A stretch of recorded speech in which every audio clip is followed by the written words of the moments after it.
beaucoup pour votre présence ce soir, malgré la pluie, les bouchons, tout ce qu'on veut. Les enfants à pas regarder, tout ça. Un peu tout. On est content du coup d'être accueillis dans les locaux de Vif 360, merci Céline. Je vais vous dire un petit mot sur la société. Merci à tous d'être là. Effectivement, donc, ce sont nos nouveaux locaux. Je ne vais pas m'étendre sur la société parce qu'Élise va très bien le faire juste après. Je ne resterai pas toute la soirée parce que je pars très tôt demain matin sur Paris. On est ravis de vous accueillir et si vous avez la moindre question, vous pouvez vous tourner vers Élise ou vers les membres du staff qui sont là aussi. Je vous conseille de tester les expériences VR parce que c'est toujours intéressant de le faire et surtout que c'est votre métier. Donc, si vous êtes là, c'est toujours intéressant de voir des choses nouvelles. Élise après va intervenir sur notre cœur de métier qui rentre bien dans la thématique aujourd'hui. Donc je vous laisse voir tout ça. Et si vous avez des questions quand je suis là, n'hésitez pas, je reste disponible. Ah bah non, pas pendant l'atelier. Merci.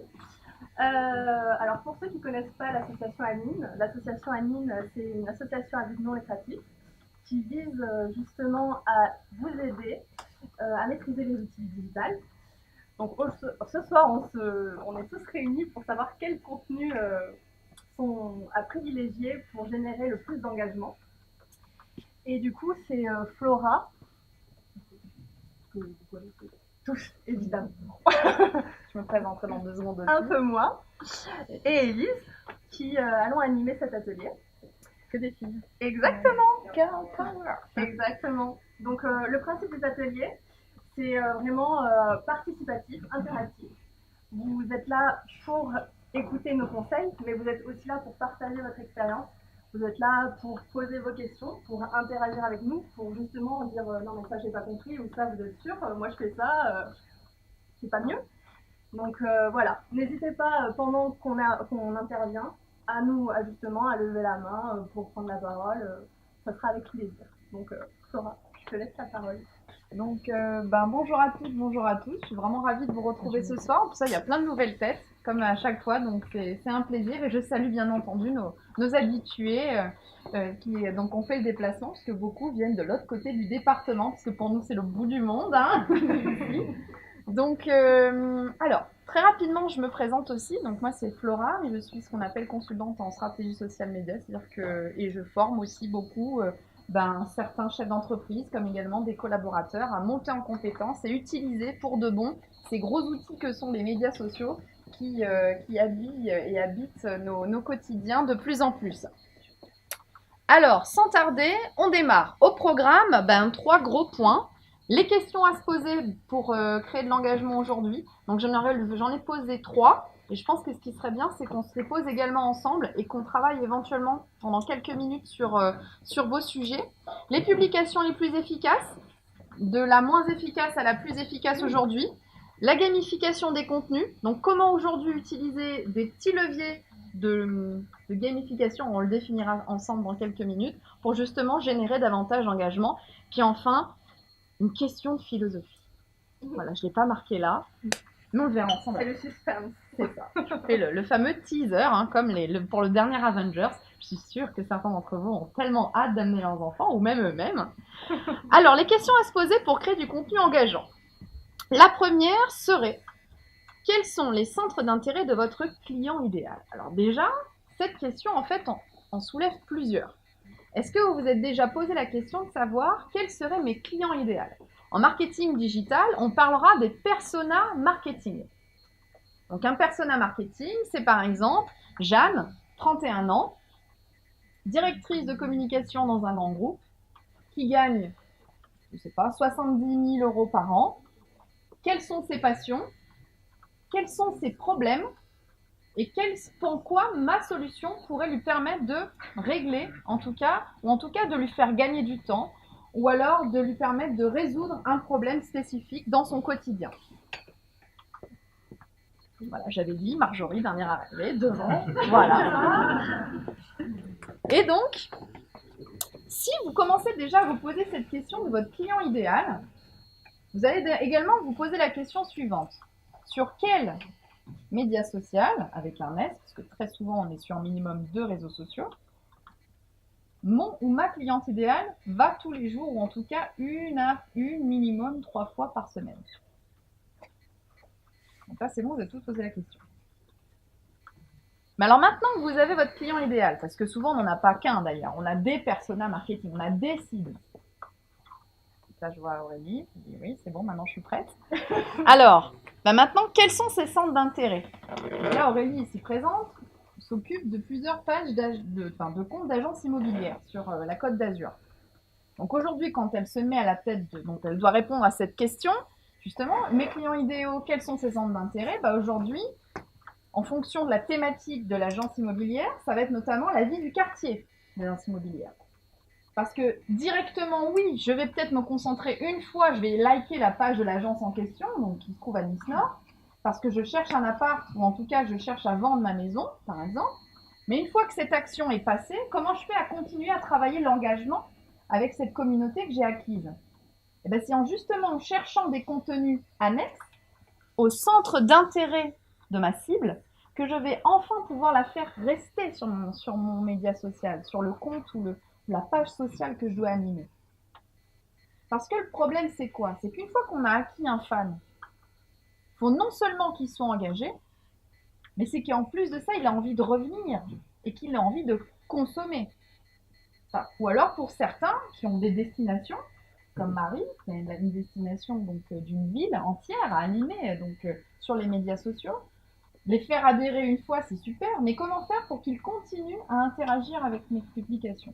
Donc posez-vous la question suivante. Donc maintenant que j'ai mes cibles en tête, qu'est-ce qui les intéresse quotidiennement? Qu'est-ce qui les intéresserait en relation avec mon entreprise, bien entendu?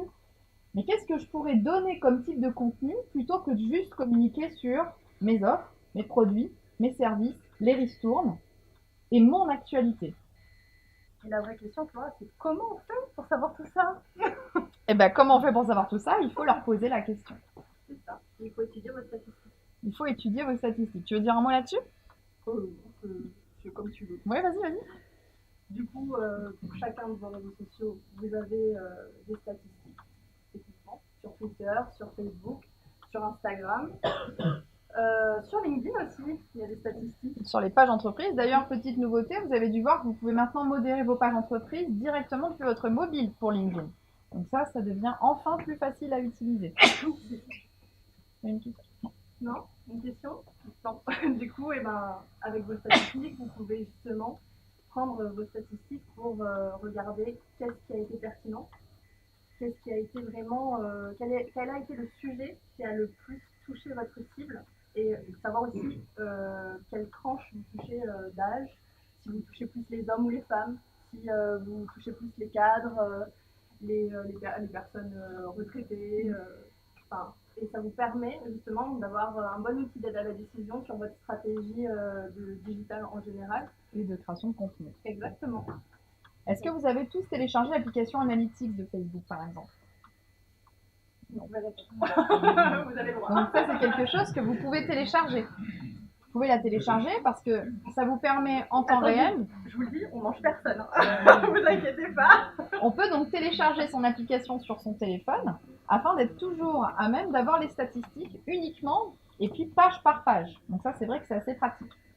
Parce que c'est vrai qu'aujourd'hui, aller sur Facebook et avoir toutes les statistiques, elles sont lisibles d'une certaine façon, mais l'avantage, c'est que sur Facebook Analytics, en application mobile, ils ont décidé de ne mettre que les plus intéressantes, entre guillemets. Parce que c'est vrai qu'il y a une flopée d'analytics sur la version ordinateur, alors que là, sur l'appli, c'est vrai que c'est intéressant.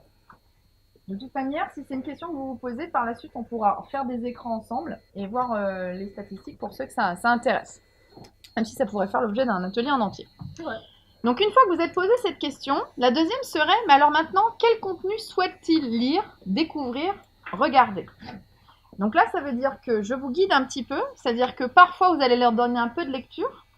Ça va être par exemple les renvoyer vers un article de blog, les renvoyer vers votre site pour découvrir un onglet spécifique de votre site internet. Ça va être également les amener à découvrir.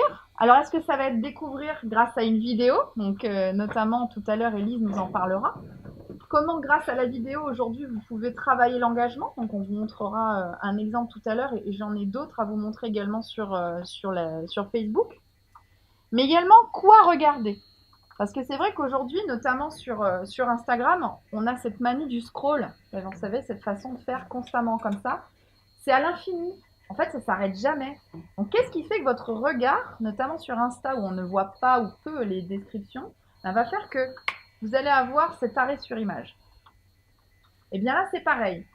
Mettez-vous à la place de votre client. Donc, mettez-vous en situation en fait de scroll et arrêtez-vous. Lorsque vous êtes arrêté sur un visuel, posez-vous la question suivante. Qu'est-ce qui a fait que je me suis arrêtée sur cette photo?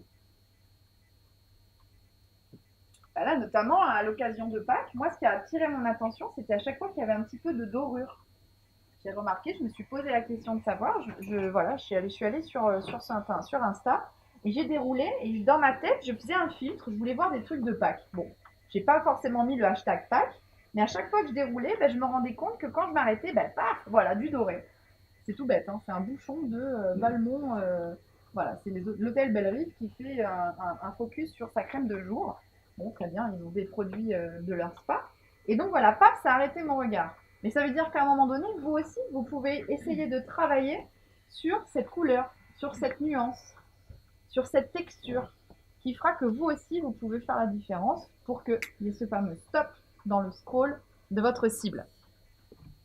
Et enfin, comment se situent mes comptes pages sociaux par rapport à la concurrence? Alors j'espère que vous faites ce benchmark, mais limite quotidien. C'est-à-dire que là, quelles sont les astuces qu'on peut mettre en place aujourd'hui pour pouvoir faire ce benchmark quotidien et surveiller la concurrence? Alors sur Facebook, il y a une solution qui est proposée gratuitement. Est-ce que vous la connaissez? C'est visualiser les pages des concurrents. Je ne sais plus sur quel onglet, mais on peut voir 5 pages. Voilà, exactement. On peut voir 5 pages.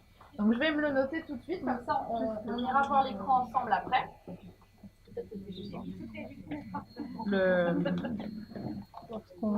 On regardera ensuite. Voilà. Je pense qu'on peut faire un point sur les analytics. Voilà, Analytics et donc la suggestion des pages concurrentes. Je vous conseille également de mettre des alertes à chaque fois qu'une page publie. Ça vous permet justement d'être toujours informé en temps réel lorsque le concurrent publie. Sur Twitter, créez des listes secrètes. Puisque sur Twitter, lorsque vous vous abonnez à un compte, on reçoit une notification comme quoi vous êtes abonné. Donc pour le benchmark concurrentiel, pas très discret. Par contre, sachez que pour enregistrer des comptes dans des listes, vous n'êtes pas obligé de suivre. La fonctionnalité est là, dans les 3 petits points.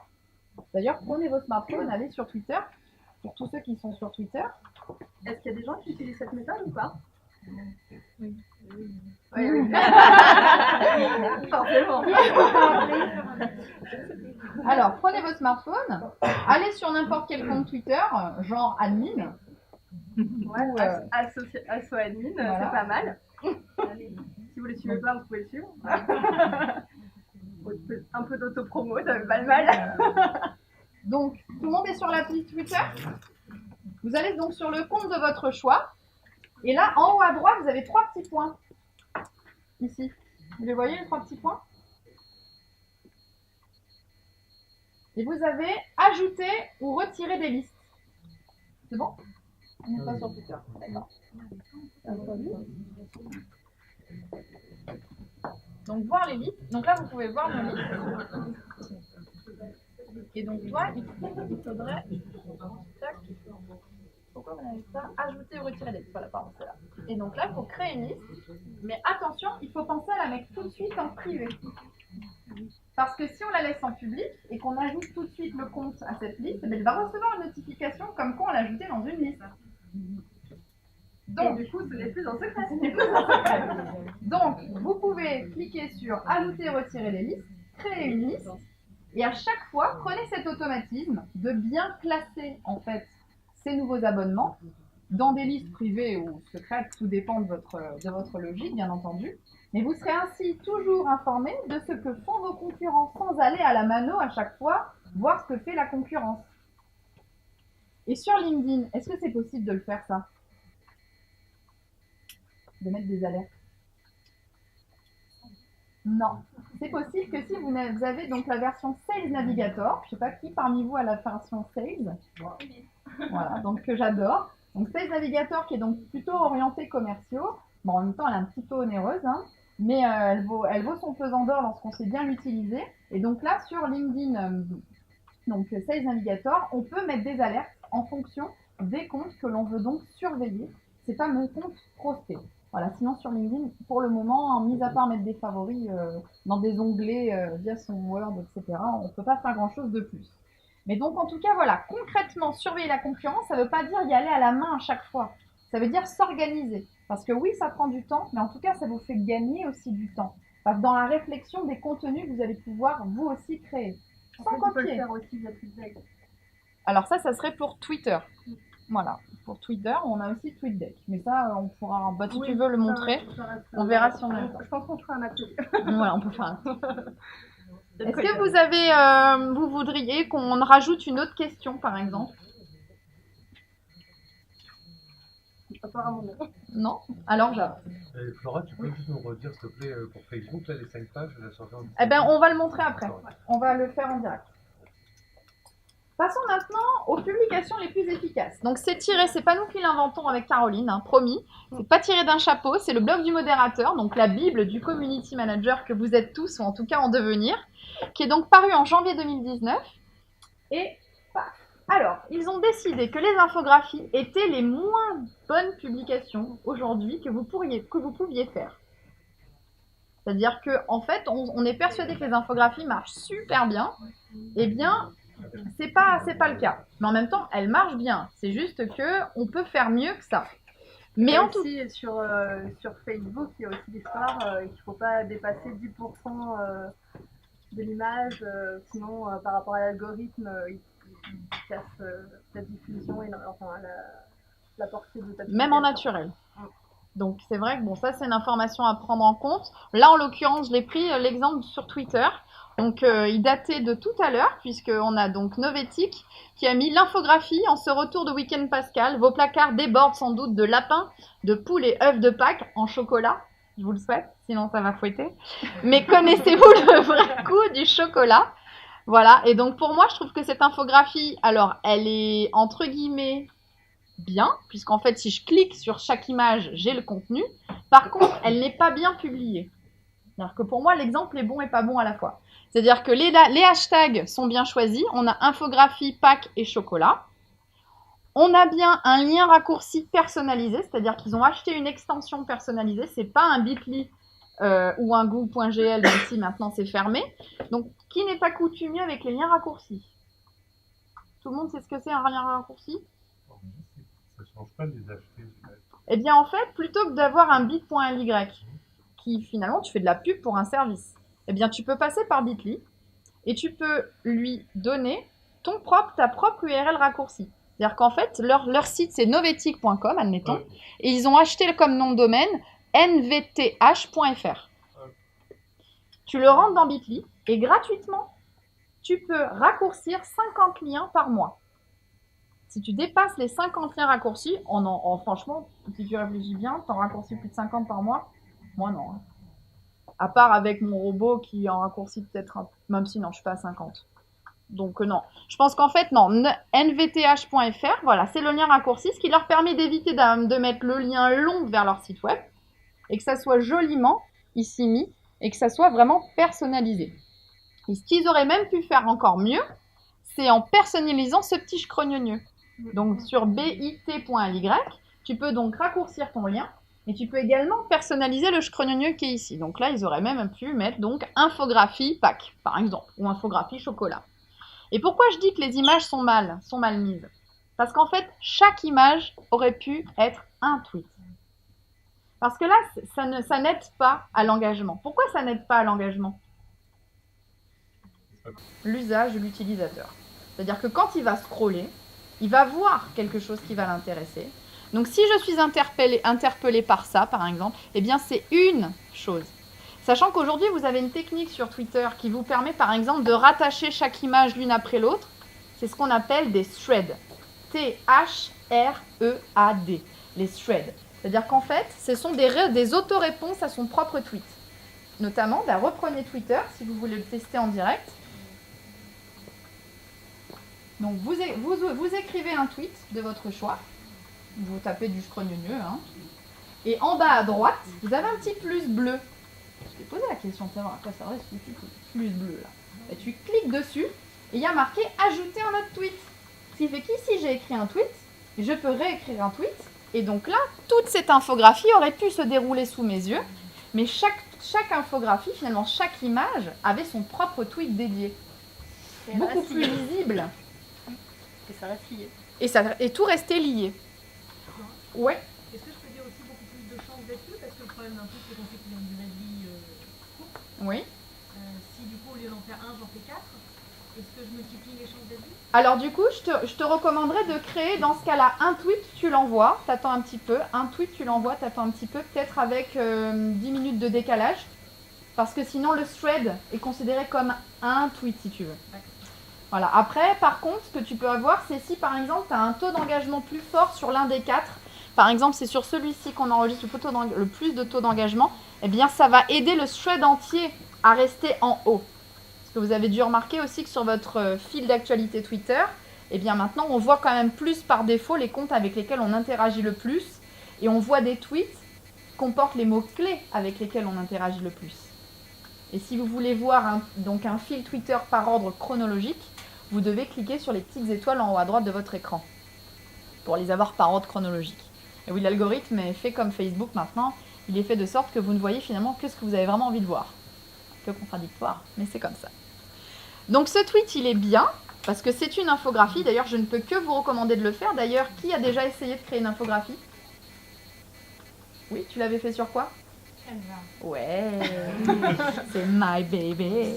Donc en fait, Canva, oui, vous avez une fonctionnalité qui vous permet de créer des infographies. Donc vous inscrivez sur canva.com, canva.com. Attention, tu l'écris, tu vas tomber amoureuse. Hein. C'est un outil fabuleux. Donc, oh là là, mais on crâne aussi. Nous, on sait pas faire Photoshop. Non, c'est pas. Mais en fait, le truc, c'est comme si. En fait, tu as des vraiment- modèles. Non, mais c'est pas ça, c'est que comme c'est, on va dire, la publication la moins rentable, Ouais. ça sert à rien que tu passes des heures. Alors que sur Canva, tu mets Parce ton que je fais une image. communication pour une chose et après je la partage. Oui. Donc, Bah après, oui, voilà, si on est expert, c'est vrai que ça Oui, peut-être si ça tu prend. si tu perds pas de temps Ouais. sur Photoshop, oui, c'est sûr. Mais après, c'est vrai que vu que c'est la publication la moins attrayante, y passer moins de temps est peut-être plus intéressant, peut-être mettre, si on va dire 10% du temps sur une infographie et le reste sur de la vidéo, sur autre chose, on va voir. On va voir. Je ne troll pas. Non, j'espère bien. Est-ce que vous avez des remarques par rapport à ça? Donc en tout cas, voilà, Canva pour finir. Vous allez sur Canva, vous tapez infographie dans le moteur de recherche et vous avez des exemples d'infographies que vous pouvez 100% personnaliser.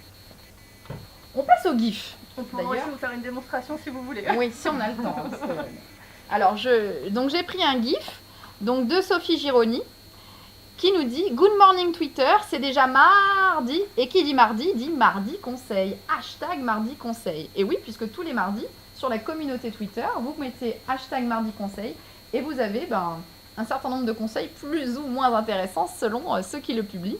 Et cette semaine, je vais sûrement te parler de Gary le camion et du matos indispensable du digital nomade, mais plus tard pour l'instant, c'est café. Et donc là, elle a choisi de mettre ce chat accoudé à un espèce de bar, et donc on voit le taxi qui tourne en boucle. Alors si vous voulez juste pour le fun, je vous le remets. Voilà. Et donc pourquoi ce GIF marche bien? Alors là, bon, il marche bien, il a 3 réponses. Voilà. Donc en fait, le chat, ça marche super bien. Et puis surtout, elle a trouvé son ton. Sophie Gironi, c'est un média à elle toute seule. D'ailleurs, on voit, hein, elle a un petit V bleu, ce qui signifie que Twitter a reconnu que c'est un compte donc certified. C'est-à-dire qu'elle est reconnue comme étant un compte qui compte sur Twitter, comme je l'aime les appeler. Donc c'est l'ancienne directrice communication de Gandhi, là où vous achetez peut-être vos noms de domaine, un concurrent d'OVH.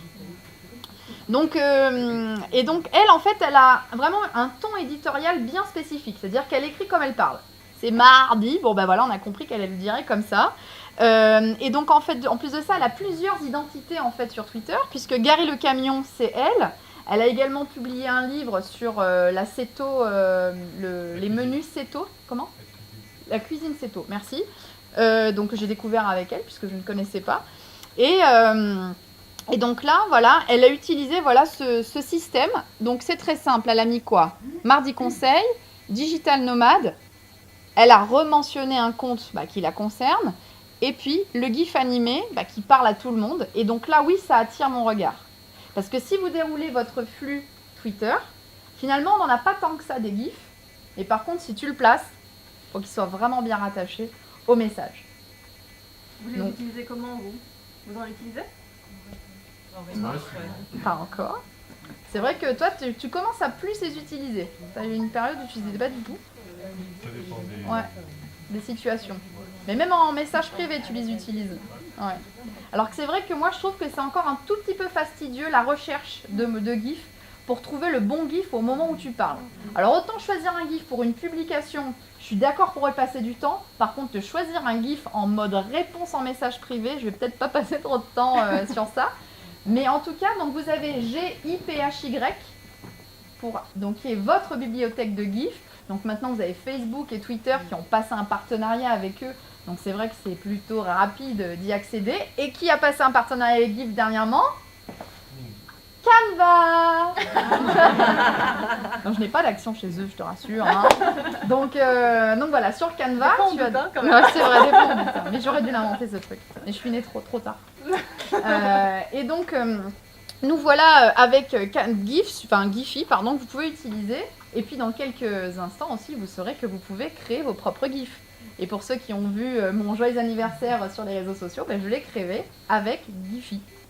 Voilà, donc tu vas sur giphy.com et en haut à droite, tu as Create. Et tu peux donc créer ton propre GIF. Et nous, avec Marjorie, la semaine dernière, on a créé un GIF d'une mine de béton. Non, un tir de mine en carrière qui ne s'arrête jamais. Et c'était fantastique. Et donc on l'a tweeté et ça a bien marché et c'était cool. Voilà. Et donc c'est vrai qu'on a pris 5 images de ce tir de mine qui explose. Et donc ça a créé un GIF et ça ne s'arrête plus. Et en fait la mine a bien explosé depuis. Hein. Donc ça marche bien. Passons maintenant au live. Alors qui parmi vous a assisté à notre premier live de décembre dernier?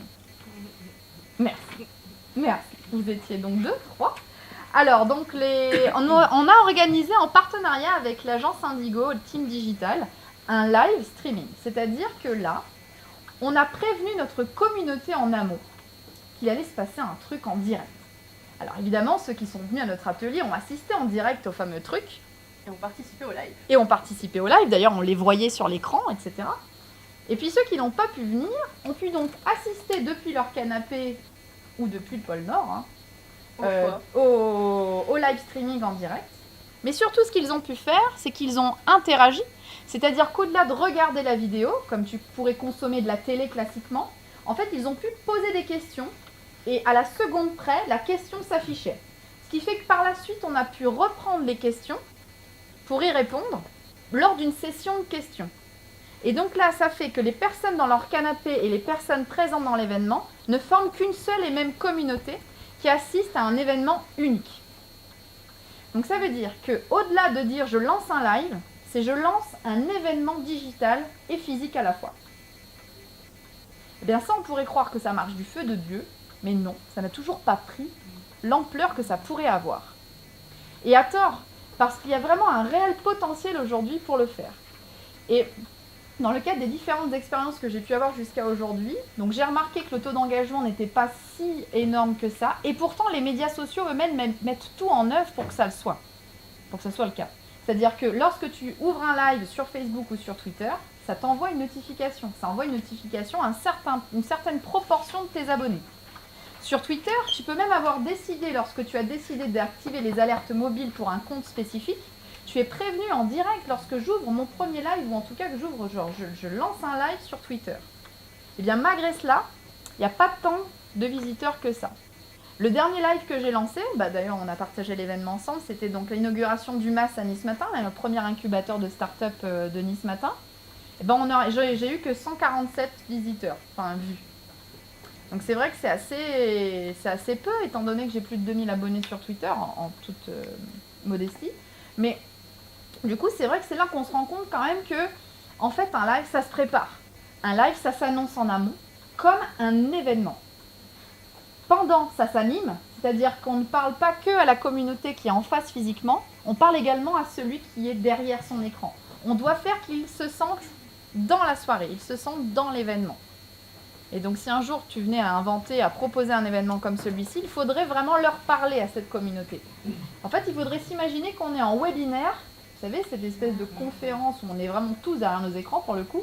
Et en fait, il faut essayer de se mettre avec cette double casquette, c'est-à-dire j'ai des personnes en physique et j'ai des personnes en virtuel, et il faut leur parler, il faut qu'elles se sentent impliquées.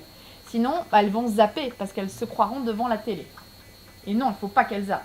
Et à la fin, il faut bien entendu remercier tout ce petit monde pour qu'ils puissent donc faire quoi? Eh bien, partager un maximum le live. Puisque c'était génial, je vais le partager. Et d'ailleurs, même pendant, vous avez des professionnels du live qui vous disent « Au fait, allez, je vous donne 30 secondes, partagez, partagez, partagez. Et en attendant, je vous mets une petite musique. » Et donc, tu as une petite musique d'ambiance, et pendant ce temps-là, bon, bah allez, c'est à celui qui partagera, etc. Donc, il faut vraiment essayer d'engager un maximum. Bon, évidemment, ça va ne pas se prêter à tous les univers professionnels. C'est un travail un peu fastidieux quand même. Et puis surtout, voilà, ça se prépare en amont, et puis il y a un peu de matos. Il y a un peu de matos, dans le sens où, voilà, aujourd'hui, être community manager, c'est certes avoir un bon smartphone, mais c'est à un moment donné investir dans quoi? Dans un micro. Alors, je ne vous ai pas amené le micro. Par contre, je vous ai amené l'Osmo. Voilà, cette petite machine qui vous permet de faire des choses de tout à fait sympa. C'est-à-dire, par exemple, de faire un petit travelling. Alors, tu ne te prends pas pour Spielberg, mais voilà, tu l'allumes. Hop, il reconnaît ton portable. Bien, voilà, hop. Et donc, de là, je vais pouvoir vous filmer. Même si j'ai Parkinson, en fait, ça marche quand même. Et donc, voilà, ça me permet vraiment de faire des choses très belles, de passer en selfie. Et puis, toute l'application à l'intérieur me permet également de faire des montages. C'est-à-dire que je choisis mes images et puis, progressivement, il y a mon montage qui se crée. Et donc, pour faire un live, c'est vrai que c'est sympa parce que ça veut dire que moi, je peux parler à mon public. Puis surtout, je peux m'approcher de toi et dire, bon alors, et toi, Marjorie, est-ce que tu veux nous raconter ton expérience, etc. Donc nous, on l'a fait une fois à l'occasion donc de l'atelier admin de Noël. Et donc, ce qu'on a même fait en direct, on a transformé une personne présente dans l'atelier en Père Noël. Et lorsqu'elle parlait, en fait, c'était vraiment ces mots qui sortaient de la bouche du Père Noël. Donc, c'est vrai qu'aujourd'hui, il y a pas mal de choses qu'on peut faire grâce à la technologie. Mais en tout cas, voilà, testez le live. Même si aujourd'hui, on considère qu'il est encore un peu difficile pour certains d'entre nous de l'organiser. Je suis persuadée, et d'ailleurs je vois beaucoup d'entreprises ici ce soir qui pourraient se lancer dans l'aventure. Si je pense à un laboratoire qui est représenté ce soir, moi je pense que lors d'un lancement produit, pourquoi pas inviter toute la communauté à assister à ce lancement produit? Surtout s'il y a un vrai investissement, par exemple, j'en sais rien, on fait une soirée de gala gigantesque dans un grand hôtel, peut-être qu'au moment où on présente le produit, pour qu'il y ait l'effet waouh, qu'il y ait une vraie viralité, parce que c'est ça qu'on cherche, c'est l'effet de viralité, c'est-à-dire que tout doit se propager, l'information doit être divulguée au monde entier, et bien de créer l'événement, certes, en physique, mais également en virtuel, pour faire que, oui, Janine, qui est au fond des calanques de Marseille, qui ne pouvait pas venir, elle peut partager. Et en plus de ça, c'était une micro-influenceuse, elle a peut-être que 2000 abonnés, mais en attendant, quand elle va dire que c'est une super crème et qu'elle a vu en direct sur Twitter ou sur Facebook, ça va faire partager. Et là, on va encore plus parler de votre produit. Convaincu? Yes. Est-ce que les difficultés du live, c'est pas... on a du mal à avoir des rendez-vous comme ça quand on voit le succès des podcasts ou du replay et toutes ces choses-là, on voit bien que les gens n'ont pas envie d'être fixés avec des heures et qu'ils ont envie de pouvoir maîtriser quand est-ce qu'ils se connectent à quoi. Est-ce que c'est pas ça tout simplement qui fait que... Ça marche moins bien d'avoir en temps réel? Après, tu es censé aussi faire justement le travail pour savoir quand est-ce que c'est le bon moment pour le faire, ton live. Suivant, c'est toujours la même histoire, c'est toujours suivant tes analyses, tes analytics, pardon. C'est là que tu vas cibler quel est le meilleur moment pour donner le rendez-vous à ta communauté. Parce que c'est comme là, nous, et vous savez que tous les mois, c'est le dernier, presque le dernier mardi. Ah, c'est de ma faute, c'est pour ça que c'est pas le dernier mardi du mois. Presque le dernier mardi du mois. Et c'est un rendez-vous fixe.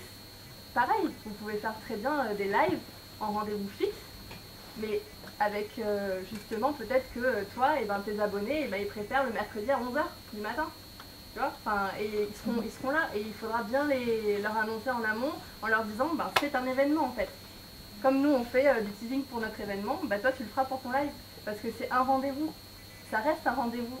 Même s'il est virtuel, ça reste quand même un endroit d'échange parce que c'est vrai que c'est pas évident forcément d'être derrière son téléphone et de se dire on va être avec plein de monde, mais c'est ce qui se passe au final. C'est que tu fais vivre quelque chose à plein de gens qui ne sont pas avec toi. Et il faut qu'ils réussissent à le sentir. Et après, je pense que tu as raison, c'est-à-dire qu'on n'est pas tous une communauté du live. On n'est pas... Et puis il y a aussi dans des moments de vie, on va être peut-être plus enclin à vivre des lives. Alors je dis n'importe quoi, avant que tu aies des enfants. Donc avant que tu aies des enfants, tu peux en effet te dire bon ok, on va boire l'apéro. Non, en fait on va regarder un live. C'est possible. Par contre, tu vas pas dire on va boire l'apéro. Non, en fait, il y a le bain à donner. Donc voilà, là, je pense qu'en fait, il y a des moments de vie. Et puis aussi, ta communauté, est-ce qu'elle va en effet s'attendre à ce que toi, en fonction de ta boîte et ta personnalité, non, mais je dis en général, on s'attend à ce que tu crées des lives régulièrement? Est-ce que tu as une communauté faite pour ça? Ou est-ce qu'au contraire, on t'attend plus sur un podcast, sur un article de blog, sur lequel tu vas pouvoir annoncer ta nouvelle en question? Parce que c'est du contenu sur lequel on t'attend toi.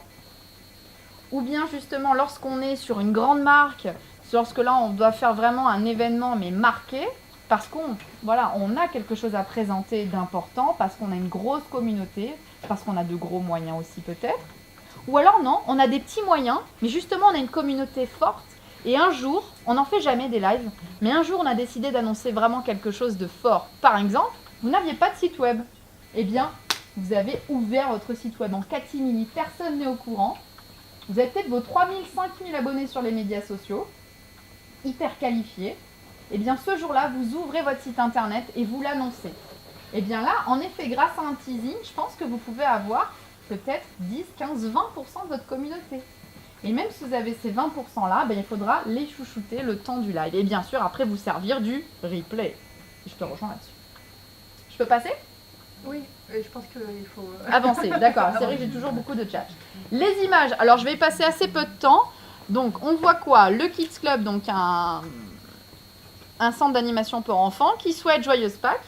Donc là c'est tout simplement rebondir sur une actualité du calendrier pour publier une image, plus ou moins bien publiée, mais en tout cas ça marche bien. D'ailleurs on ne voit pas, mais bon elle a eu de l'interaction de la part de sa communauté. Ça plaît, c'est mignon, les couleurs sont vives. Le message passe.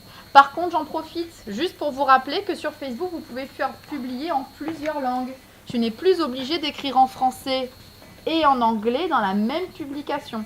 Dans les paramètres généraux de Facebook, tu peux activer la fonctionnalité publier en plusieurs langues. Comme ça, quand tu vas rédiger ta publication, tu as plus de langues. Et là, tu vas dire en français, en anglais, en italien, en espagnol, en chinois. Ça auto-traduit, donc après, c'est à toi de voir si le chinois est bien traduit. Ou si c'est l'espagnol ou l'allemand qui est bien traduit. À toi de voir. Et surtout, on revient à l'atelier qu'avec le mari sur le picture marketing. Ah oui, picture marketing. Bien cadré. Bien cadrer l'image, bien donner un sens à l'image. Voilà. Que l'image parle d'elle-même. C'est pas toi? Non, c'est... J'aurais pas mis les 2 photos. Non, moi non plus. Ouais. C'est bien, ça nous permet d'en parler, tu vois. Allez, j'avance. Les vidéos! On avait trop rigolé donc avec Caroline. Donc ça c'était pour notre atelier du mois dernier, le 23 mars. Donc on était allé chez Lego qui venait d'ouvrir à Cap 3000 et puis on s'est filmé la télé qui était en train elle-même de nous filmer. Surtout qu'il y a un petit peu de réalité augmentée dessus, je ne sais pas si vous avez vu. Et donc on a fait une vidéo et on a essayé qu'elle soit la plus virale possible. Et donc on a combien? On a 400 abonnés sur 600 fans sur Facebook et on a atteint plus de la moitié, plus du double puisque nous avons atteint 1341 personnes. Conclusion, c'est la publication qui engage le mieux aujourd'hui. Et elle était fun aussi. Bon, elle était fun. Alors, qu'est-ce qu'elle a de bien cette vidéo? Déjà, elle bouge. C'est une vidéo. La deuxième raison, la vraie, c'est également parce qu'il y a des couleurs vives. On voit de l'humain. On voit des gens. La troisième, c'est parce qu'elle est sous-titrée. Pensez à ceux qui sont dans le bus, qui sont dans le train, Pensez à ceux qui travaillent et qui ne devraient pas être sur Facebook, mais qui regardent quand même la vidéo et donc qui ont envie d'avoir les sous-titres. Rappelez-moi la super appli de Feu de Dieu dont je vous ai parlé la dernière fois qui permet de faire ça. Clips, yes, C-L-I-P-S. Pour tous les iPhones, si vous avez fait la mise à jour, normalement il est déjà sur votre téléphone. Sinon vous l'ajoutez, elle est gratuite. Prendre un iPhone, désolée. Pour ceux qui ne sont pas sur iPhone, vous pouvez vous rabattre sur... Non. Oui, mais il n'y a pas les sous-titres. Non, mais c'est une shot, mais c'est pas mal quand même. Oui, mais il n'y a pas les sous-titres. Non mais tu peux écrire quand même sur ta vidéo. Ils ont dit que bientôt le mettront aussi pour Android. Ah bah super, bah, je le souhaite parce que vraiment c'est une super application. Ouais, vraiment top. Alors pour ceux qui ont des téléphones pro et perso iPhone, bah, ça tombe bien. Et puis pour les autres, bah, sinon vous avez peut-être des iPads à la maison. Ah, ça peut régler la question. Voilà. Donc Clips vous permet de faire des jolies choses. Alors promis, si on a le temps, toutes les démos que vous nous avez demandé, on va les faire sur iPhone. J'ai pris l'Apple Play pour justement l'Apple Play. Bon bref, vous avez compris, hein, la petite boîte noire pour que mon téléphone soit partagé sur la télé. J'avance. Et là, c'est Caroline qui va vous parler de ça. Parce que qui l'eût cru, l'eût-tu cru? Finalement, les statuts, ça marche. Ça marche. À ton avis, qui... Voilà. Donc, est-ce que tu peux nous parler de ça?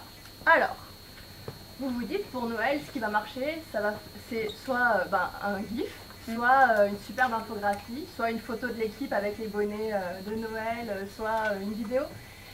Et ben, je ne sais pas si tout le monde connaît Charles Anginesi qui est le président du département des Alpes-Maritimes, mais du coup, on voit qu'il a publié un simple statut et que parmi toutes les infographies de Noël, les vidéos de Noël, tout ce que vous pouvez voir de Noël, ben, en fin de compte, c'est sur Facebook, et ben, ça a mieux marché que les années précédentes où il y avait justement une image, une infographie ou quelque chose de beaucoup plus visuel.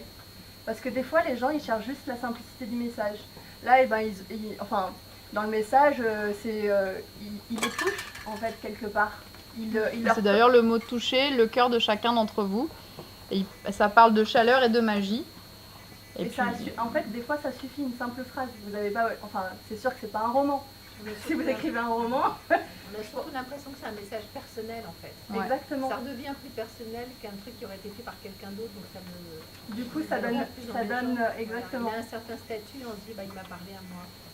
C'est exactement ça. Et du coup, c'est pour ça que des fois, le statut, ça marche beaucoup mieux que n'importe quelle publication, parce que quand vous avez vraiment un message, pas intime, mais quand vous avez vraiment un message comme ça qui vient du cœur, bah, c'est bien mieux le statut au final, parce que ça paraît beaucoup plus sincère. Donc, et ce que je voudrais aussi souligner, c'est que pour une personne plutôt publique, elle n'a aucun gr, ce qui est assez rare. Elle n'a que des pouces bleus et des petits cœurs rouges. Et donc c'est vrai que là-dessus aussi, on remarque vraiment qu'il y a eu cette spontanéité et puis cette envie de partager un message à sa communauté en toute sobriété et juste transmettre peut-être un peu d'émotion aussi, mais sans fioriture, sans visuel. En simplicité. En toute simplicité. Donc vous aussi, réfléchissez parfois, lorsque vous avez des messages à transmettre, eh bien de le faire de cette façon. Et vous observerez, je pense, une réaction de la part de cette communauté. Alors certes, vous allez peut-être être moins visible pour certains, parce que certains, justement, on scrolle à la va-vite et nous, on est attirés par tout ce qui bouge. Mais il y a aussi une partie de la population qui va sur Facebook, notamment, hein, justement pour être là, pour avoir de l'information. Et ben voilà, il suffit, voilà, la preuve par l'exemple, de parfois faire très simple, pas très long. Même si sur LinkedIn, beaucoup d'entre vous vont peut-être me rebondir en disant « Oui, mais sur LinkedIn, il y a beaucoup de posts qui marchent super bien quand ils sont super longs. » Je dis « Oui, c'est quand ils font du storytelling, ce sont des pros des mots qui écrivent. » Et puis surtout, parce que est-ce que vous êtes allé voir combien ils ont d'abonnés sur LinkedIn? Ça change tout. Voilà, puis surtout, tu lui poses la question en public « Au fait, est-ce que tu me connais? Tu m'as accepté en ami? » Non, déjà, on n'est pas amis, on est en contact professionnel et oui, il a accepté la planète entière. Donc oui, à un moment donné, sur la proportion... C'est normal que ça marche. Alors, c'est Sydney. C'est la pause Queen, non. Je peux avancer? Ouais, vas-y. On respire un grand coup et on passe à la gamification des contenus. Ouf. Alors, posez une question. Là, on est en train de me dire, ok, elle veut qu'on pose une question. Oui, aujourd'hui, j'aimerais vraiment que vous vous posiez la question de comment je peux poser une question à ma communauté. J'en parlais la fois dernière, j'aime beaucoup ce que font donc l'agence David et Marcel pour Cap 3000. Pourquoi? Parce qu'ils ont testé ce que quasiment aucune page ou aucun compte d'entreprise ne fait aujourd'hui, à savoir, chère communauté, on a besoin de vous. Parce que oui, on aimerait que vous nous disiez ce que vous préférez. Est-ce que vous voulez qu'on vous parle des enseignes, des influenceurs, des photos de Cap 3000 ou tout simplement qu'on repartage du contenu des Cap Lovers, c'est-à-dire votre contenu, vous qui avez partagé du contenu nous concernant, nous Cap 3000. Et donc tout simplement, vous savez comment ils ont incité les gens à répondre pour travailler encore plus l'engagement? Eh bien, ils leur ont dit, vous mettrez un cœur rose pour si vous voulez voir des influenceurs, vous mettrez un cœur vert pour la sélection Cap, vous mettrez un cœur violet pour les enseignes et un cœur bleu pour le hashtag CapLovers. Eh bien oui, ils ont enregistré 60 commentaires. Alors, est-ce que c'est représentatif? Moi, je pense surtout que c'est représentatif des personnes engagées. Et quel est le titre de notre atelier? Quel contenu choisir pour obtenir de l'engagement? Donc interrogez votre communauté. Donc parlez à votre communauté, utilisez cette technique du smiley, pourquoi pas, ou bien faites un sondage. Et donc là, on a par exemple Arnaud donc d'une agence ERA qui parle à sa communauté et qui dit: préférez-vous une cuisine ouverte sur le séjour ou séparée? Ouverte, elle est belle, blablabla, agrandie, séparée, elle évite les odeurs, le bruit, etc. Et donc, il a mis option 1, option 2. Il a eu 15 j'aime, 17 commentaires, 4 partages, 34 votes. C'est plutôt pas mal. Sachant que là, c'est un profil en plus de ça qui a animé. Et donc, ça a permis de créer du lien. Et donc, ces 17 commentaires, c'est assez sympa parce qu'en fait, on voit que les gens les amis de ce profil ont joué le jeu, ont été surpris. Qui parmi vous envoie des sondages sur Facebook? Eh oui, mais c'est dommage. C'est une fonctionnalité qui a changé de place en plus de ça sur les 3 petits points que vous avez là. D'ailleurs, là, j'en ai certains qui me disent: mais c'est où sondage sur Facebook? Prenez vos smartphones. On vérifie ensemble. Donc, tu vas sur ton petit F bleu. Alors que tu ailles sur une page ou un profil, c'est pareil. Tu cliques sur Exprimez-vous.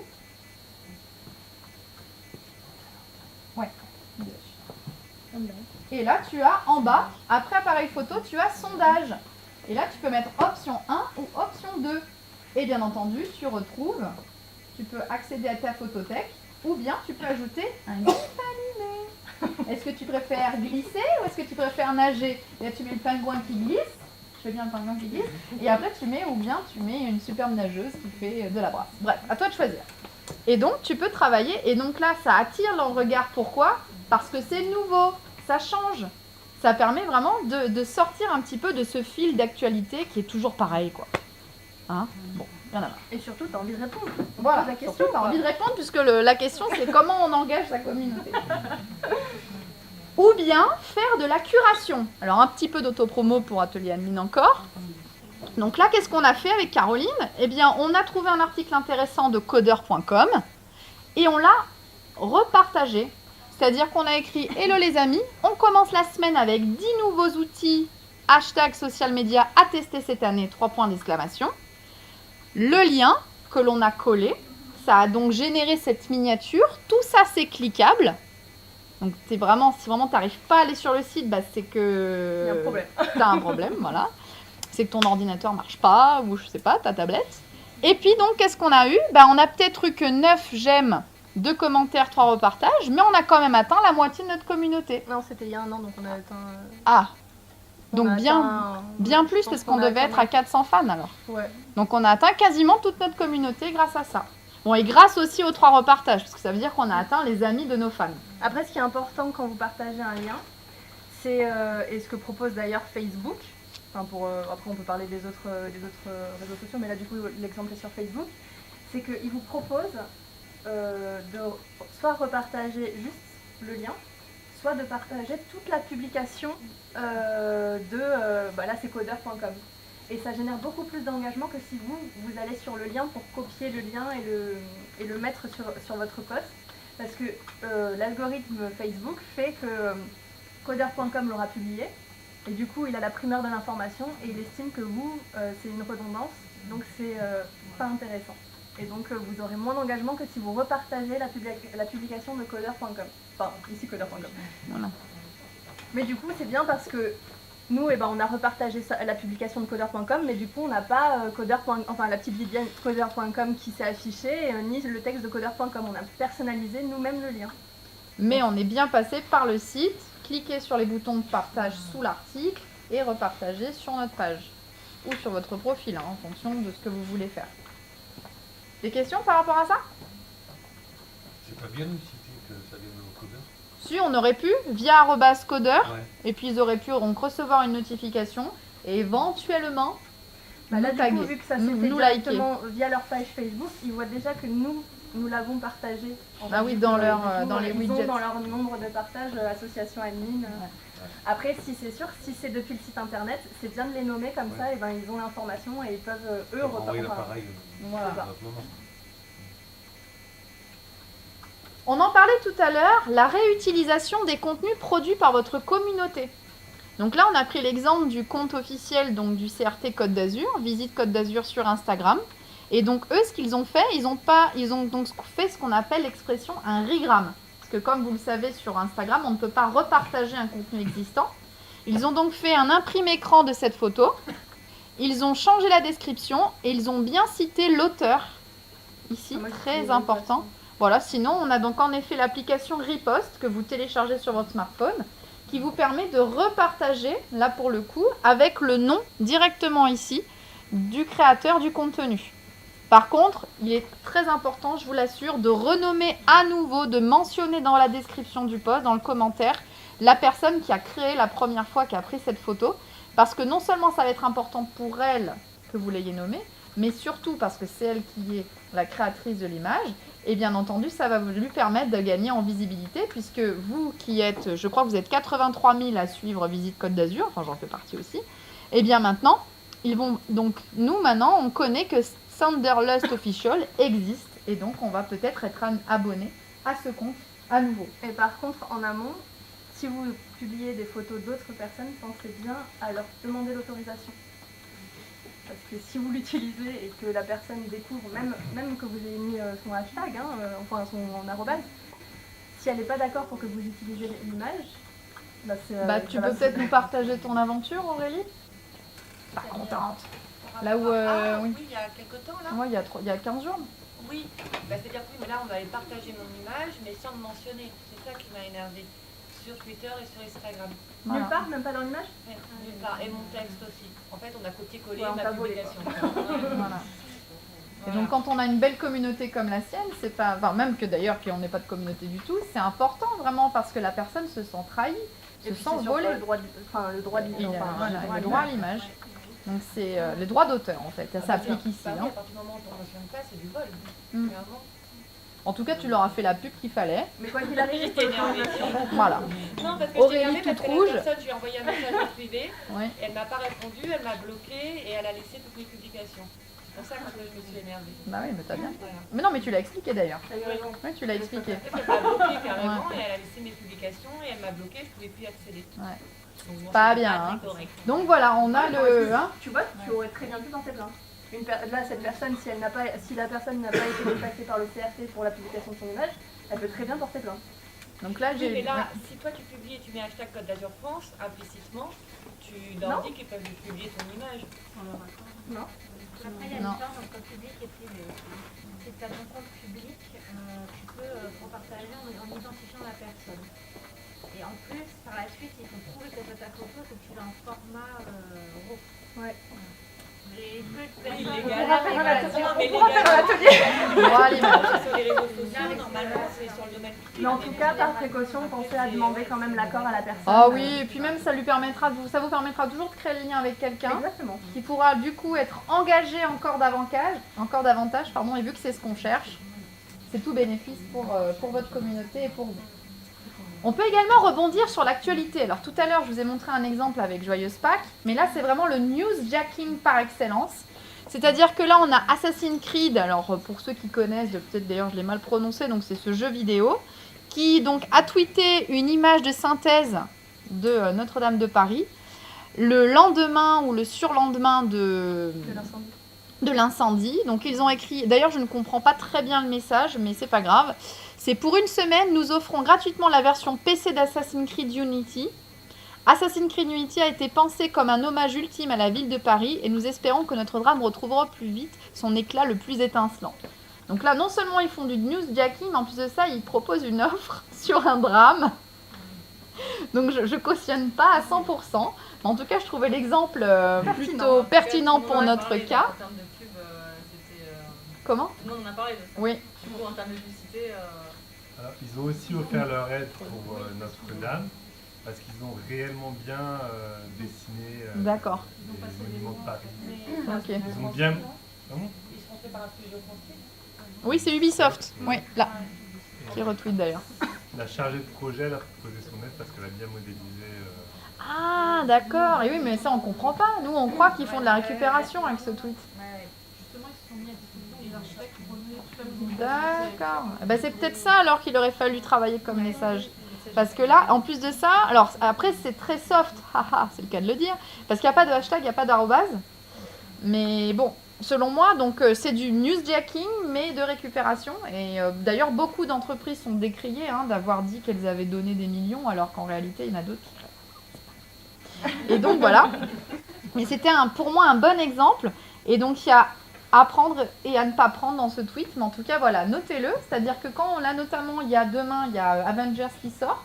Et si vous voulez rebondir sans utiliser quoi que ce soit d'Avengers, pensez bien toujours à notre histoire de droit d'auteur. Mais vous pouvez faire ces petits clins d'œil en disant, nous, toute l'équipe se prépare à aller voir Avengers. Et puis, vous choisissez vos plus beaux déguisements. Et puis, vous montrez que vous allez peut-être tous en équipe voir Avengers demain soir. J'en sais rien. Vous pouvez rebondir sur l'actualité comme ça. J'avance. Vous pouvez, justement, je vous parlais des collaborateurs. Eh bien, vous pouvez également interviewer un de vos collaborateurs. Comme ce qui se fait pour Groupe 360. Par exemple. Et donc là, on a le Morning Coworking sur Insta qui a fait en fait des portraits, non pas de ses collaborateurs, mais de ses coworkers. Et donc nous dit, on a rencontré Manuel Roy, le cofondateur de Hector Parking, le service de voiture veillée, blablabla. La vidéo entière dans la bio. Puisque comme vous le savez sur Insta, les liens ne fonctionnent pas, tu ne peux pas mettre de lien, c'est pas cliquable. Donc à chaque fois qu'il faisait une publication, tu pouvais récupérer le contenu directement dans le lien dans la bio. Et d'ailleurs, quand tu es super embêté comme moi, parce que toi, tu aimerais bien mettre un lien 2, lien 3, lien 4, lien... Qu'est-ce qui existe pour ça ? Linktree, L-I-N-K-T-R-2-E, L-I-N-K-T-R-2-E. Et donc là, tu peux mettre plusieurs liens dans un seul lien. C'est magique, non ? Tu peux également publier des tutos. Alors, je sais que certains d'entre vous sont fans de tutos. Alors, il y a en effet les tutos vidéo. Il y a également les tutos images fixes, comme par exemple Leroy Merlin qui fait ça très bien sur Pinterest. Donc ils ont quand même 90 000 abonnés. Et donc là, réaliser un dressing pour enfants. Et donc ils te mettent l'image finie et les 4 étapes très succinctes. Il vaut mieux que tu cliques sur le lien pour le faire en entier. Mais en tout cas, voilà, tu as l'idée qui est là. Et puis on te souhaite d'avoir toutes ces couleurs pour pouvoir réaliser la même chose.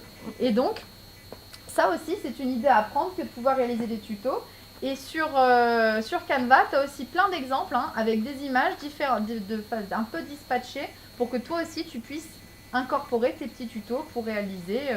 Je sais pas, moi, je suis toujours curieuse de savoir comment tu choisis pour, par exemple, toujours mettre tes filtres. C'est vrai peut-être que tu pourrais un jour nous expliquer les secrets, les dessous des notes dorées, et puis nous mettre de temps en temps juste quelques petites images comme ça pour rebondir sur comment tu fais. Vous partagez des tutos, c'est demander à votre communauté, alors, et vous, qu'est-ce que ça donne ? Comme ça, vous t'allais en réponse, en commentaire. Ouais, non, mais de toute façon, ceux qui ont fond, on part comme ça. Encore. Ouais, c'est vrai. J'avance parce que je suis tellement bavarde. Oui. Alors ensuite, il y a faire des jeux concours. Alors, bien entendu, tout le monde sait ce que c'est un jeu concours. Par contre, je commence tout de suite par vous dire que Le règlement du jeu n'est plus obligatoire d'être déposé auprès d'un huissier de justice depuis 2015. Par contre, il est obligatoire que vos participants et non-participants puissent le consulter. Bon, par contre, si vous êtes une collectivité, c'est un peu galère. Donc ne tentez pas. Bah oui. Voilà.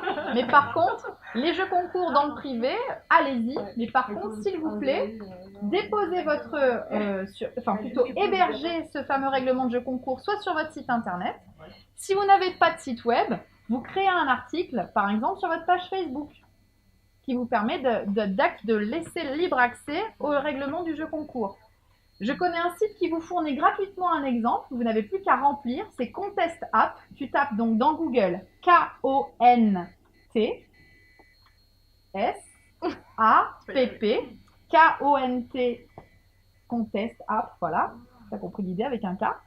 Et donc tu tapes Contest App, règlement jeu concours dans Google, tu as le premier résultat, c'est un point doc qui sort, et tout ce qui est en rouge, tu remplaces par tes propres mots. Oui.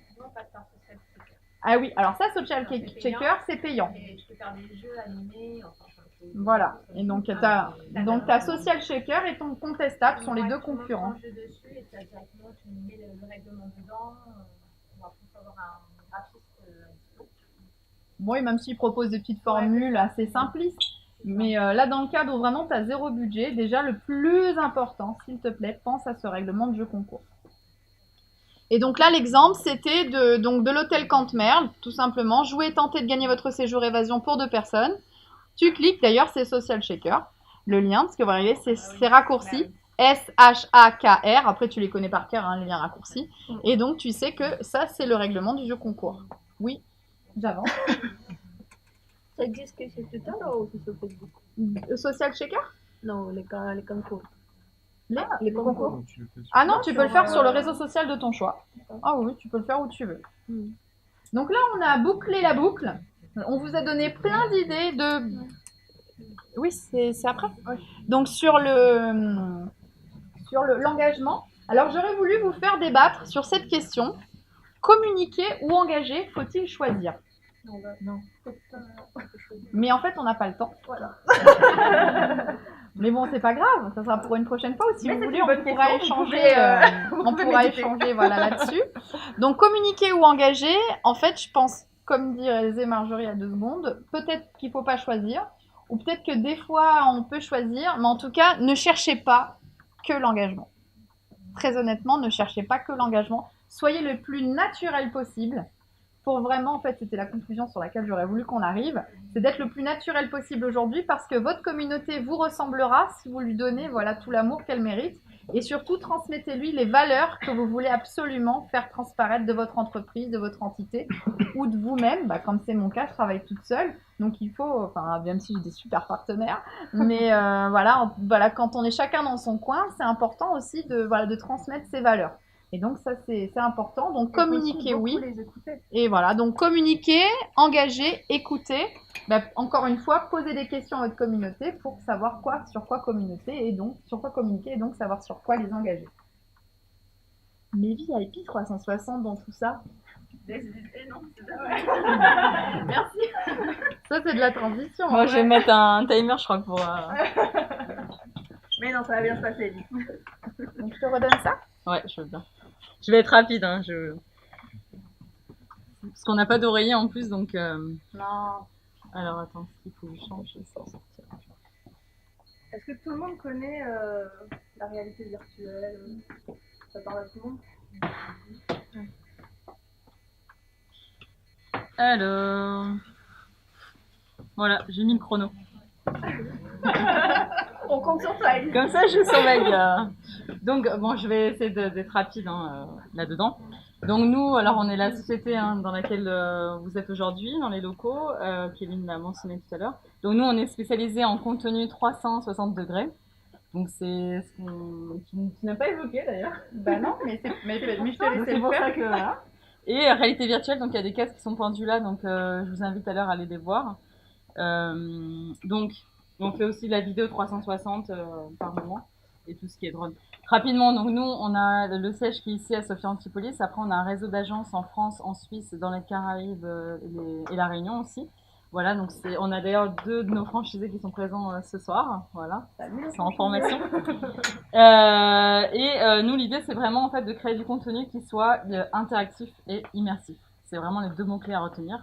Et du coup, d'être dans quelque chose qui soit innovant, différenciant, puisqu'aujourd'hui, effectivement, tout le monde a Facebook, Twitter, etc.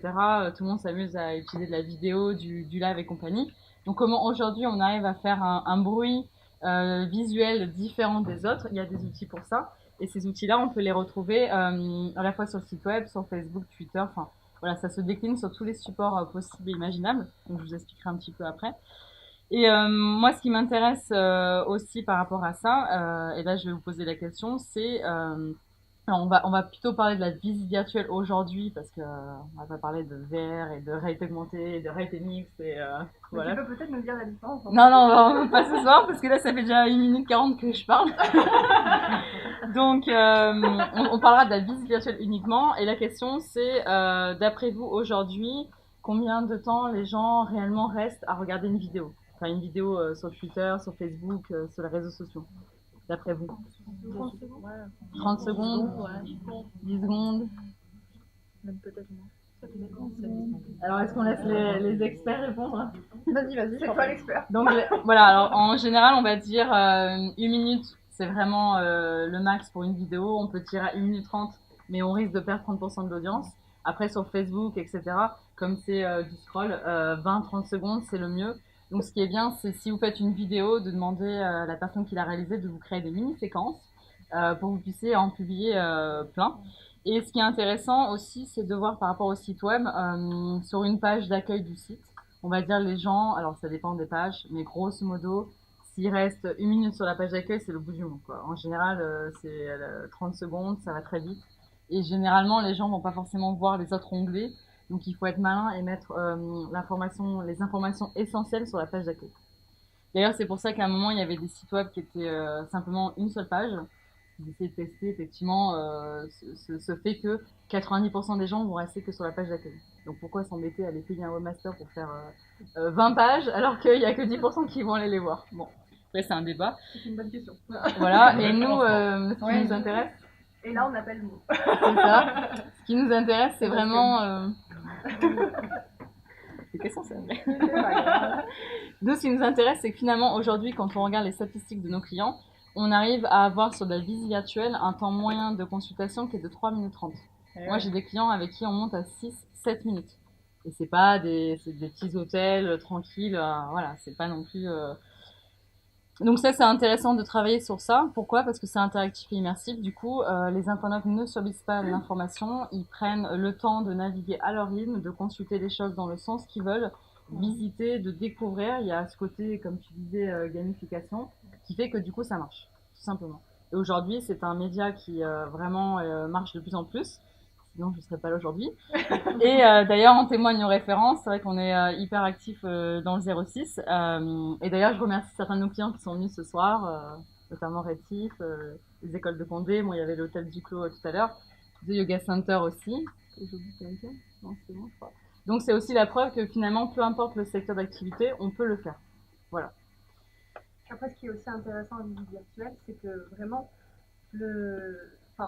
on a vraiment le choix d'aller où on veut.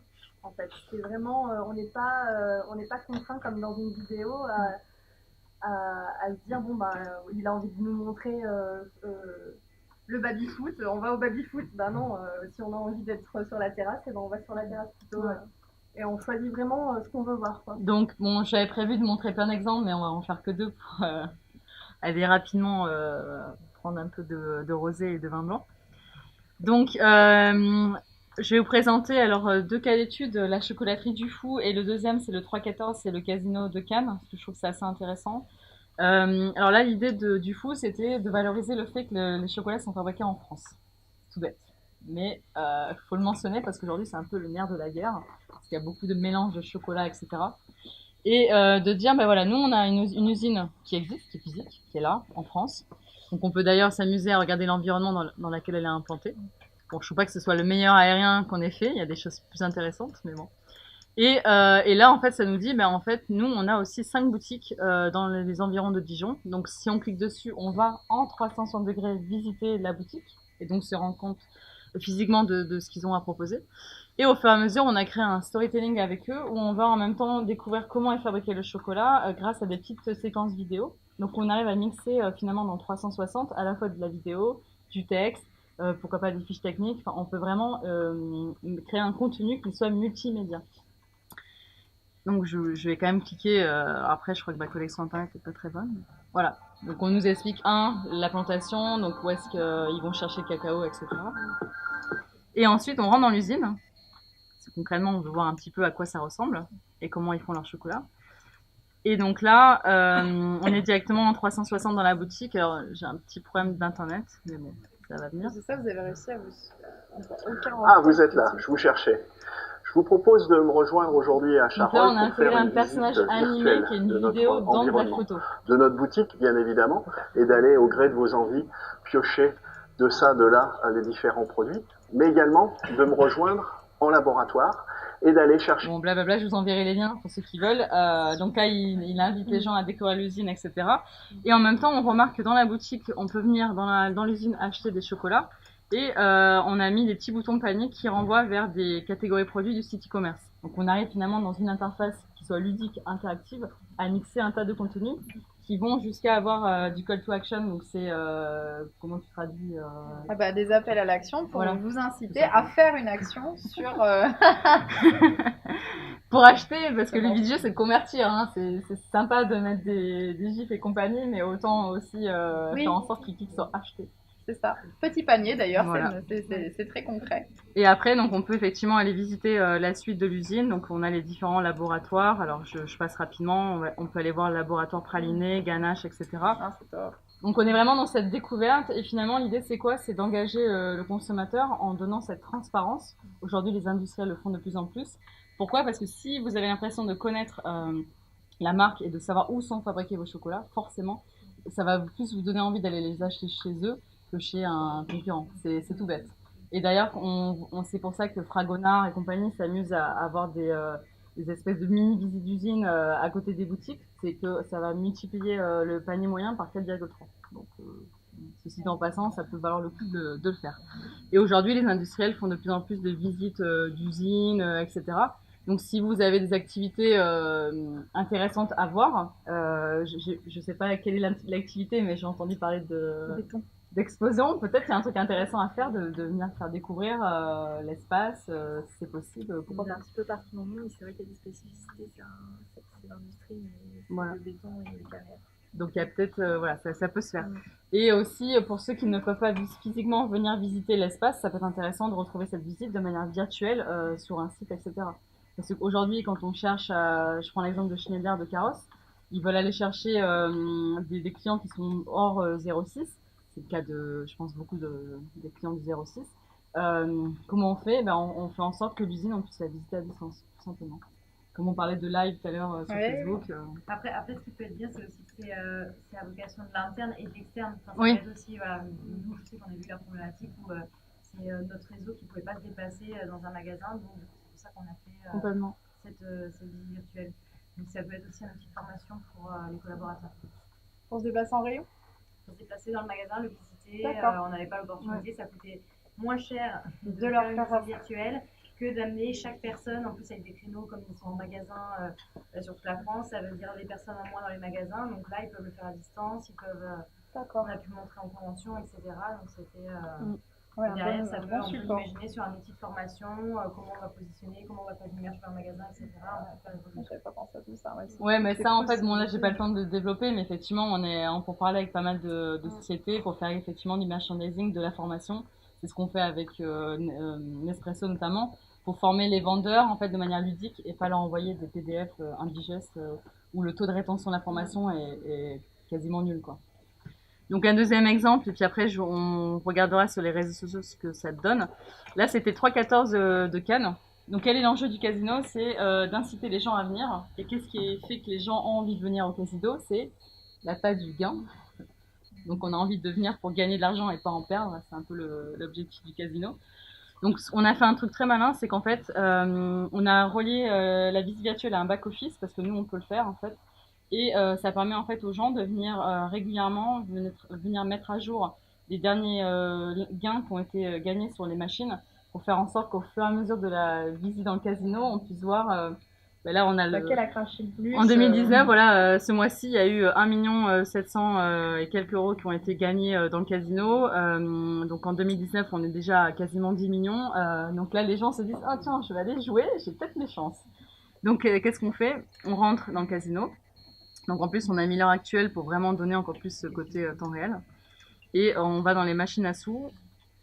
Donc là, je me connais sur internet, je pense qu'il m'a lâché. C'est pas grave. Et en fait, je vais vous montrer dans 2 secondes. On y est presque. Voilà. Ici, directement, voilà, cette machine-là, c'est marqué le 31 mars. Il y a eu 1800 euros gagnés là-dessus. Là, il y a eu 11 000 euros le 8 mars, etc., etc. Donc, mais le côté, justement, comme tu disais, de créer comme un jeu fait que ça marche parce que c'est ludique et interactif. Et que les gens, du coup, ils cliquent, ils se baladent, etc. Sur le mobile ou sur une tablette, c'est tactile, donc ça va vite. Hein. En plus, les gens adorent scroller, donc hop, ils glissent à droite, à gauche, en haut, en bas. Et dans le rendu de l'image, en fait, on a vraiment l'impression d'un dessin. On a l'impression que c'est une 3D et c'est plus... Ouais, bah ça, c'est le shooting, les lumières qui font ça. Après, il y a effectivement ce genre de choses, on peut le faire complètement en 3D. Des maisons de retraite qui n'existent pas encore, ou des bâtiments. On a fait une galerie d'art complètement virtuelle. On a créé une ville type San Francisco où on a exposé des œuvres d'art. Ça, on peut le faire. Après, bon, ça dépend des besoins et des problématiques. L'idée, c'est utiliser un outil innovant pour se différencier de la concurrence ou communiquer en interne, former son staff. Enfin, on fait aussi de la sécurité incendie dans des usines. Surtout, voilà, après, il y a plein de scénarios possibles, imaginables. Pour exemple, on travaille avec RTE, Butagaz ou MMA. Preuve qu'on arrive à créer du storytelling, même sur un truc qui n'est absolument pas sexy, quoi. Donc, je squeeze les autres exemples que je voulais vous montrer pour avancer. Concrètement, parce que l'idée, c'est de se dire, ok, mais je m'en sers comment, maintenant que j'ai un truc pareil. Donc, tout simplement sur un site internet. Je vous montre l'hôtel du Clos. Donc, bon, malheureusement, elle a dû y aller, mais... Donc, on peut créer un onglet dédié dans lequel en fait la visite est encapsulée, créer des boutons pour la rendre accessible facilement et concrètement en fait ça permet d'avoir en fait l'image qui soit directement encapsulée dans le site web et interactive. Donc je peux naviguer à l'intérieur et venir en fait cliquer sur les différents espaces pour avancer. Donc là tout à l'heure, bon, elle me l'a dit avant de venir, elle a des clients qui lui disent qu'ils réservent grâce à ça. Pourquoi? Parce que les gens peuvent vraiment visiter l'hôtel, voir la piscine, les salles de séminaire, etc. Et se projeter. Hein. Et se projeter et être rassurés. Et du coup, il n'y a pas l'effet surprise. Oui, mais je vois pas trop la chambre évoluer parce que je vais pas être déçue. Et du coup, ça donne envie aux gens de payer un peu plus parce qu'ils ont la garantie qu'ils vont être satisfaits parce qu'ils voient concrètement en 360 ce qu'ils achètent. Donc ça, c'est le côté intéressant. Et après, alors, cet outil peut être décliné de pas mal de façons possibles. Là, on est sur Madepière. On peut publier la photo 360 de la chambre. Donc ça veut dire que pour chaque pièce que j'ai shootée en 360, je peux fournir l'image qui va avec. Donc admettons, j'ai un hôtel où j'ai fait 12 pièces, 4 types de chambres, petit déjeuner, etc. Je peux lui fournir 12 images 360, ça fait 12 publications par mois. Le but du jeu, c'est effectivement tous les mois de publier, parce que il faut aussi... il y a toujours des gens nouveaux qui arrivent, donc il faut voilà. Remontrer ce qu'on sait faire. Remontrer. Et ce qui est intéressant aussi, c'est on peut créer un onglet visiter à 360 sur Facebook. Bon, il faut avoir au moins 2000 fans parce que Facebook est un peu pénible. Voilà, et donc là directement, j'ai mon 360 qui est encapsulé sur la page Facebook. Avec un onglet dédié en fait. Avec un onglet dédié. Ouais, parce que c'est vrai que je vais un peu vite, mais... Voilà, donc ça c'est intéressant aussi parce que du coup ça veut dire qu'on peut, avec cet outil-là, finalement toucher les gens à la fois sur de la newsletter, sur du Facebook, du LinkedIn, du Twitter. Il y en a même qui mettent le lien sur Instagram et notamment on fait des jeux concours pour Pâques où on s'amuse à planter des œufs de Pâques virtuelles dans une visite virtuelle. C'est génial. Donc on fait la chasse aux œufs virtuels, donc ça marche bien. On verra le lien. Pour Noël ou voilà, des choses comme ça. Séquence pour la ligne en plus. Voilà, donc ça marche bien. Pas pour les chercher. C'est super. Donc ça donne un peu une idée des possibles. Pour ceux qui ne connaissaient pas, je crois qu'on a bien voyagé. Et disponible en réalité virtuelle. Donc ça veut dire selon votre activité, si vous voulez aller sur des événements, des salons, des rendez-vous externes. Je vois l'école de Condé qui sourit parce qu'ils le font en salon. Vous mettez les casques VR sur la tête des clients et là, ils sont directement en 360 en immersion dans l'établissement, dans la ville. Parce qu'on bosse beaucoup aussi avec voilà, Menton, avec Péménade, bientôt Mougins, etc. Donc ils peuvent, quand ils vont en déplacement, montrer la Côte d'Azur de manière jamais vue, quoi, en fait, hein, en réalité virtuelle et d'être innovant et d'être à la page. Parce qu'aujourd'hui, tout est question aussi de pas Faut pas être has-been. ouais, has-been et c'est facile de l'être très rapidement, quoi. Ouais.